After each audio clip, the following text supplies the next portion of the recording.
प्यारे दोस्तों, एक दफा का जिक्र है कि एक फौजी सरदार समंदर के किनारे टहलता हुआ जा रहा था।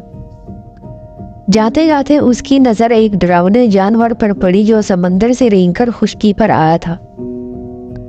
यह जानवर बड़ा बदसूरत और खौफनाक था। उसको देखकर वो फौजी सरदार डर गया।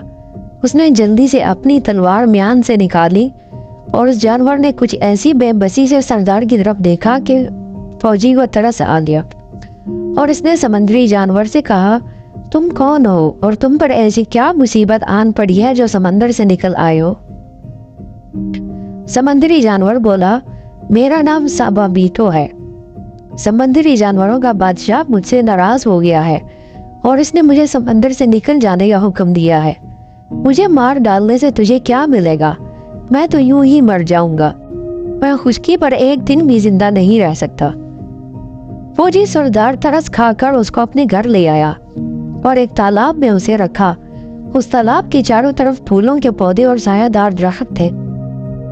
उसका पेट भरने के लिए वो रोज समंदर से ताजा मछलियां पकड़ कर लाता था। समंदरी जानवर इस तालाब में खुश खुश जिंदगी के दिन काटने लगा। खुदा का करना ऐसा हुआ कि उस फौजी सरदार को एक शहजादी से मोहब्बत हो गई। लेकिन जब सरदार ने शादी का पैगाम भेजा तो उस शहजादी ने कहा कि अगर तुम मुझे 10,000 हीरे ला कर दो तो मैं तब तुमसे शादी करूंगी, वरना नहीं। अब बेचारे सरदार के पास भला इतने सारे हीरे कहाँ से आते जो वो शादी करता? उसे बड़ा रंज हुआ, मगर बस ही क्या था, घर माल असबाब सब बेच देता तब भी 2-4 हीरे हाथ न आते। इतने सारे हीरों का जिक्र ही क्या है। सरदार इसी सोच में चुप चुप रहने लगा। ना कहीं आता था और ना जाता था। खाना पीना भी छोड़ दिया था। उस शहजादी के बगैर उसका जिंदा रहना मुश्किल हो रहा था।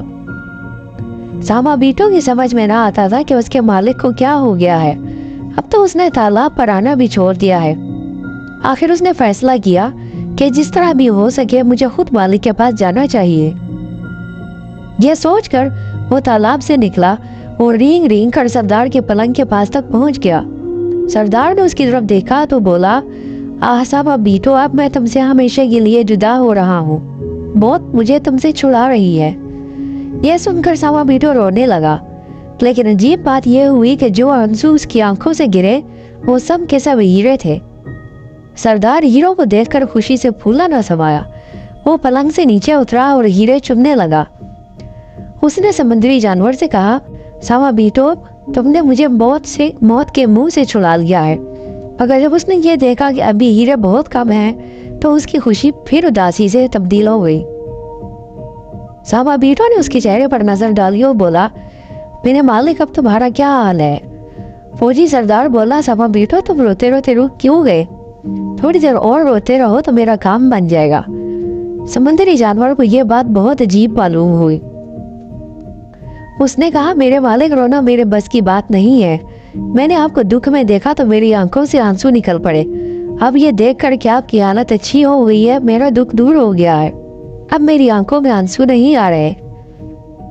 अब फौजी ने सारा किस्सा सुनाया और बताया कि मुझे 10,000 हीरों की जरूरत है और अगर तुम थोड़ी देर और रोते रहो तो जितने हीरे मुझे चाहिए तुम्हारे आंसुओं से मिल जाएंगे। समंदरी जानवर थोड़ी देर तक सोचने के बाद बोला, सरदार, मुझे समुद्र के किनारे ले चलो। वहां पहुंचकर मुझे अपने नीले और गहरे पानी वाले घर की याद सताने लगेगी और हो सकता है कि उस वक्त मेरी आंखों से आंसू जारी हो जाए। आखिर एक बहुत बड़ा सा ठेला लाया गया और बेडूल साबाबीटो को जू तू करके उस पर लाद दिया गया। जब वो समंदर के किनारे पहुंचा तो सचमुच उसका दिल भर आया और वो बेतहाशा रोने लगा और उसके कीमती आंसू जमीन पर गिरने लगे और होते होते 1 मन के करीब हीरे इकट्ठे हो गए। समंदरी जानवर रो रहा था कि पानी में लहरें उठी और एक आवाज आई, साबाबीटो, अब तुम वापस आ जाओ, तुम्हारा कसूर माफ कर दिया गया है। दोनों दोस्त एक दूसरे से रुखसत हुए। एक खुश था कि उसके दिल की मुराद पूरी हुई और अब वो 10,000 हीरो का तोहफा देकर अपनी शादी रचा सकेगा।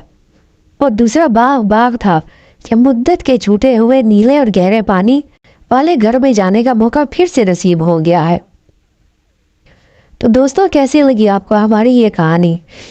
अगर आपको ये कहानी पसंद आई है تو اسے لائک اور شیئر ضرور کریں، اور اگر آپ نے ہمارے چینل کو سبسکرائب نہیں کیا تو ہمارے چینل کو سبسکرائب کریں، اور سبسکرائب کرنے کے ساتھ جو گھنٹی کا نشان ہے اس پر ضرور پریس کریں تاکہ آپ کو ہمارے چینل پر ہر آنے والی نئی ویڈیو کے بارے میں اطلاع موصول ہو سکے۔